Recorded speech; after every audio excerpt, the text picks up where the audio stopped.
Harka fuunee kabajamtoota daawwattoota keenya oduu ammee qabna.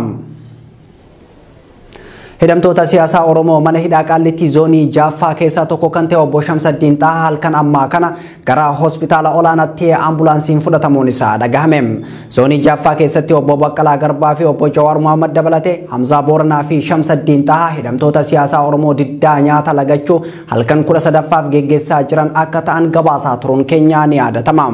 Hidhamtoonni siyaasaa Oromoo mana hidhaa Qaallitti keessatti diddaa lagannaa nyaataa geggeessaa jiran keessaa hidhamtoonni zoonii 8ffaa muraasni dadhabanii kufuun gara hospitaala geeffamanii kan turan yoo ta'u halkan har'aa sa'a 3 booda obbo Shamsaddiin Xahaa of dadhabuudhaan kufuu isaa sababeeffatee doktorri fayyaa isaa qaqqabuun wal'aansa duraa gochuufiif hedduu yaalanii haalli fayyummaa isaa daran waan hammaateef yeroo ammaa kana ambulaansiin gara hospitaalaatti isa fudhachuu isaanii maddi keenya OMN'tti himeetii jira. Obbo Jawaar Muhammadii fi obbo Baqqalaa Garbaa akkasumas Hamzaa Booranaas mallattoolee gogaa hooksisuu fi gatantarsuu isaan irratti mul'achaa jiraachuus OMN odeeffateetii jira.